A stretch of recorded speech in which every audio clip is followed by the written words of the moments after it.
C'est le siège de l'ONG Hope for Africa à Porto Novo qui a accueilli la célébration mémorable de la Journée internationale de la femme ce dimanche 9 mars 2025.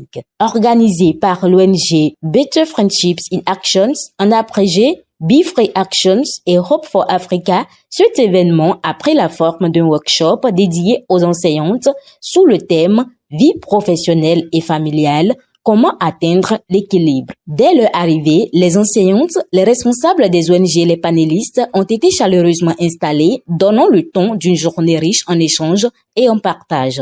Les causeries animées et les questionnements ont permis d'aborder des défis quotidiens tout en explorant des pistes de solutions pour concilier vie professionnelle et vie familiale. Je me suis rapprochée du président FACEP, c'est-à-dire le directeur exécutif de l'ONG Hope for Africa, parce que je constate qu'au sein de leur ONG, ils luttent également pour les droits de la femme.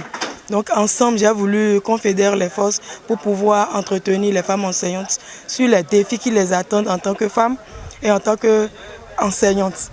Et échanger sur comment maintenir l'équilibre entre leur vie professionnelle et leur vie familiale pour que puisse régner l'harmonie.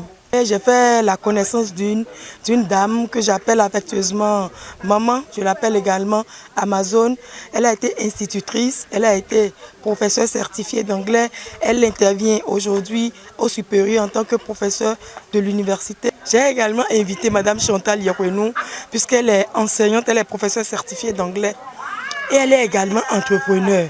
Je lui ai adressé une invitation afin qu'elle puisse venir partager ou bien livrer quelques-uns de ses secrets avec d'autres femmes enseignantes.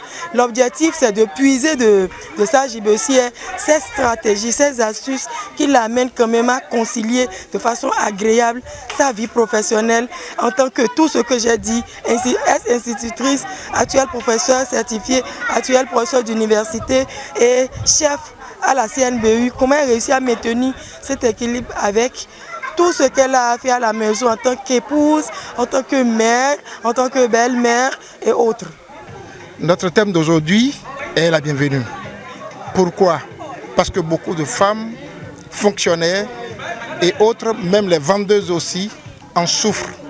Car nous avons fait le constat tout à l'heure même, elles se sont exprimées de ce qui se passe par rapport à leurs devoirs de famille et par rapport à leurs préoccupations au service de l'État en tant qu'enseignante et aussi dans la famille et aussi dans la communauté.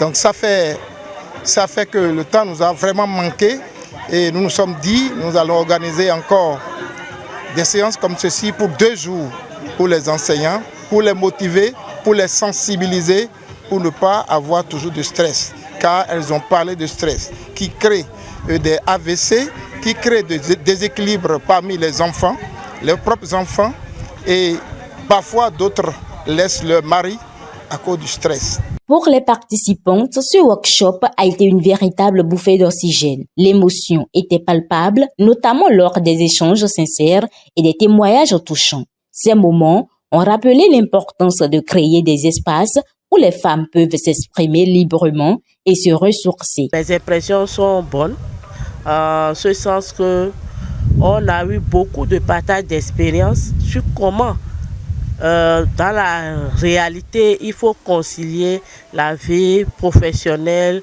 et la vie personnelle, pour dire la vie familiale.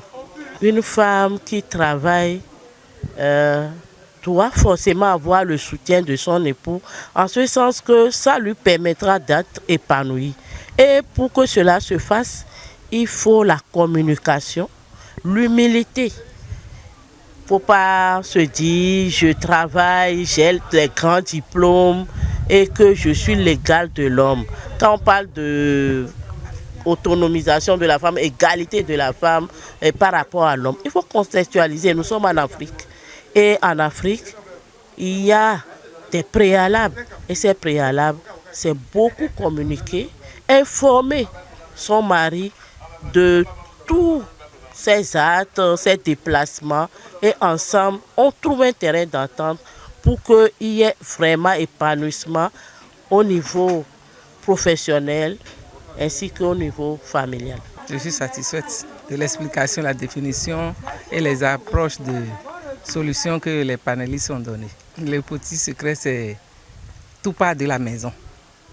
C'est l'harmonie que tu donnes à la maison, l'humilité, le dialogue avec ton époux, le partage surtout, parce que dès que tu as une information, tu partages avec lui. Pour aller à tes activités, tu lui dis, je pars à tel endroit, je reviens à telle heure. Si par hasard, il se pourrait qu'il y ait des difficultés là-bas, allô, j'accuserai un petit retard suite à ça. La journée s'est achevée par une photo de famille, symbole d'unité et de solidarité, suivie d'une communion chaleureuse entre les femmes. En cette journée internationale de la femme, rappelons-nous que chaque pas vers l'égalité et l'épanouissement des femmes est une victoire collective. Bonne fête du 8 mars à toutes les femmes.